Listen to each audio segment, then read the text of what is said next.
First time I rode on a private jet was in 2015 as well. I got a call the night before from my director. He goes, Pete, it was like 11 o'clock at night, 10:30, 11 o'clock. We're flying to Newfoundland tomorrow. And the big man said to bring the new guy along. And you're the new guy. Now, it's not the dusty old man in the oversized suit. It's the fit, young, energetic guy who knows numbers, but also can have a good time. Why don't you stand over there and see how I look? Are you taking all my beverages away? Come on. Do you know how much dust is down here? Okay. So people can get to know. I'm kind of nervous. Okay.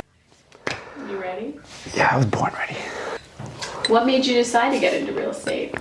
Oh my God. Okay. What got me into real estate? I didn't have much of a choice. I actually didn't have much of a choice. 2015, I was just given an offer to move to St. John's, Newfoundland for work. I was working with a different company at the time. And that was also the same year that my dad passed away. And it was, I don't even know how to talk about it really. He had just gotten a new gig. I just moved away from home for the very first time outside of Halifax.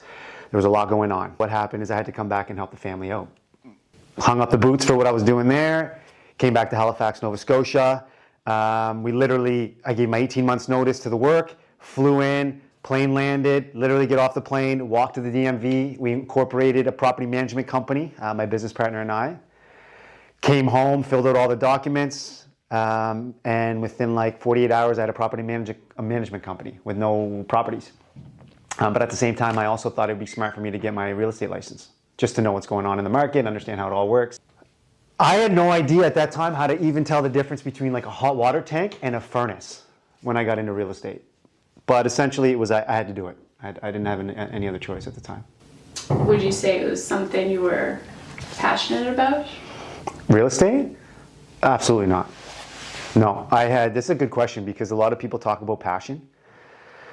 And they talk about needing to be passionate to be successful. And I think there's an element of truth to that for sure. I think you can go from being super good to like the best in the world if you've got that passion. But I think going from like average, below average, good to like great, you don't need that passion. No, I didn't have passion for real estate. I could have got into real estate when I was like 18, 19, 20, 21. I was in real estate at like 16, 17. I saw buildings going up. I had to clean and sweep new builds in Halifax. My friends that were builders, my buddies' parents were developers, some of them, acquaintances, whatever. But no, I didn't like real estate. I didn't like it. Real estate reminded me so much of like the old like white man in an oversized suit that like has the comb over and just talks in words and language that I wasn't comfortable with. Like Q3, Q4, and this stuff that just really made me uncomfortable. So I just thought, I don't like real estate. Have your thoughts on real estate changed as you've been in the industry? Yeah, 100%. How so? Okay, so first of all, I started liking real estate when I started getting better at it, and now I love real estate because I'm really good at it. I know a lot of stuff. I know property management, I know investment side, I know how to underwrite, I know buying, selling, I know negotiation tactics, I know how to approach conversations, I know how to price homes really, really well, and my confidence got really, really high. Like I'm confident right now.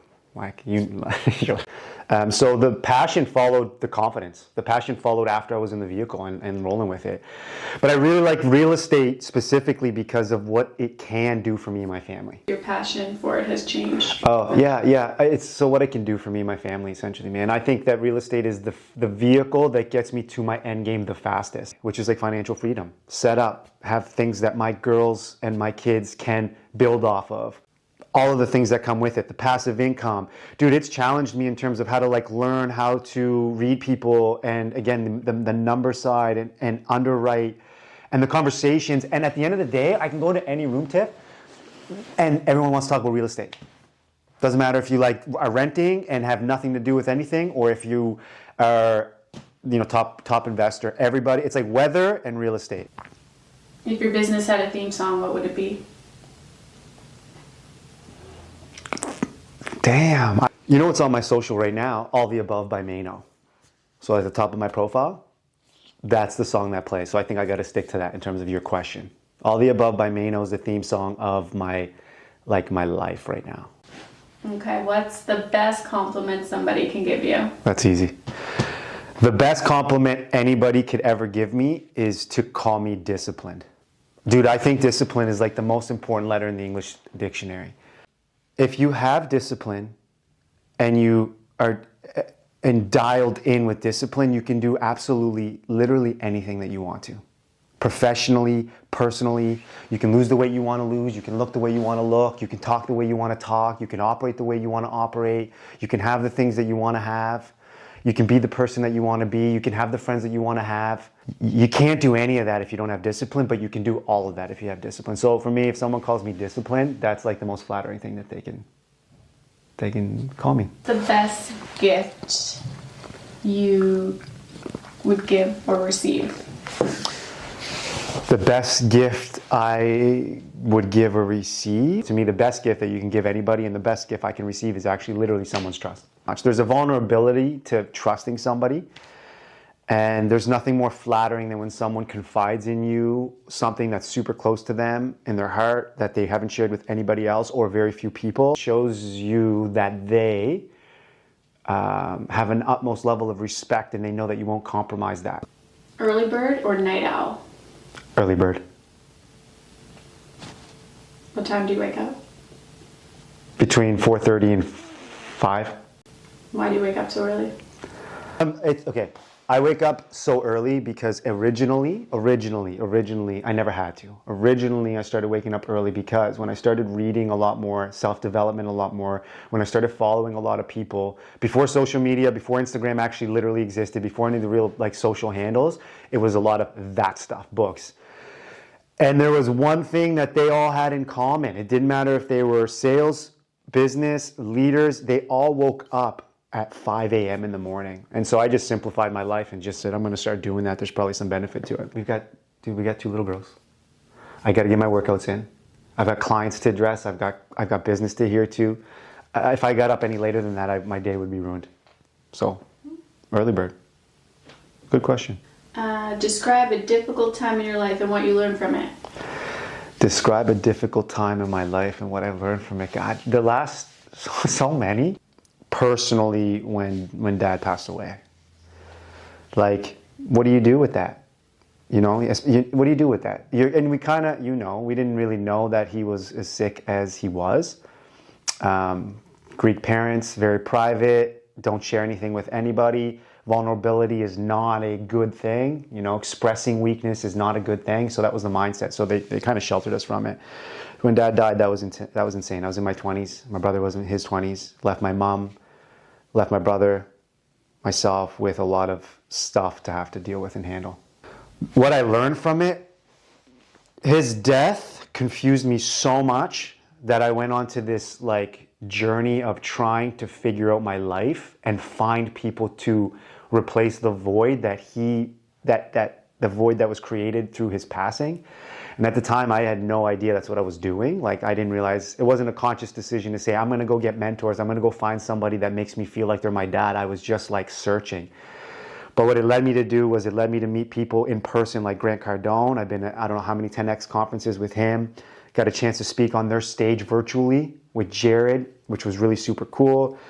I follow Patrick Bet-David. Some of these guys that a lot of the people will hear will know who they are, but it sent me on this journey of meeting people, getting outside my comfort zone, looking and trying to understand and get answers to questions that I was formulating. So, do I wish he was here? 1,000,000%. Did I learn a lot? Everything I feel I know and utilize now essentially came off of lessons from the day he died till 30 seconds ago. Okay, and last one. What's one thing that people would be surprised to know about you? Maybe that's a question for you. I got a lot of quirks, apparently. Well, here's some brags, I guess. So, brag number 1 is that I was the first male in my entire family, both sides, to ever graduate from university. So my parents had a high school degree, allegedly. Haven't seen a copy of either of theirs, but allegedly. First time I rode on a private jet was in 2015 as well. I got a call the night before from my director. He goes, Pete, it was like 11 o'clock at night, 10:30, 11 o'clock. But we're flying to Newfoundland tomorrow. And the big man said to bring the new guy along. And you're the new guy. I jumped out of an airplane because I lost a bet. That's kind of cool. And then a bunch of random stuff. Dude, I got like OCD, straight up. Let's just call a spade. Just like little quirks, whatever they're called. I'm at the house and the volume and like the girls are changing the volume on the TV. And they stop at like 4 or 14 or 22. It's got to go to 20 or 25. It's got to go to like 10 or 15. It drives me nuts. That's one thing.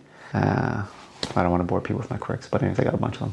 Any final words? I hope that people know who I am a little bit more that didn't already know who I am. Yeah, we talked about real estate. You asked me about that, but like the reality is I'm passionate about like sales in general. It's like a sport to me. There's goals, there's victories, there's losses. It's fun. You get to be energetic. I like it because like you get to be like who you are instead of having to be like what you might think the role you're supposed to be falling under looks like, right? Stiff, bored, business suit, like tie, boom, just kind of the way we were raised. If you were a professional, that's how you conducted yourself. I love the way the times have changed in terms of everyone, just transparency and authentic and just be yourself to the max. I think that's super cool because now it's not the dusty old man in the oversized suit. It's the fit, young, energetic guy who knows numbers but also can have a good time.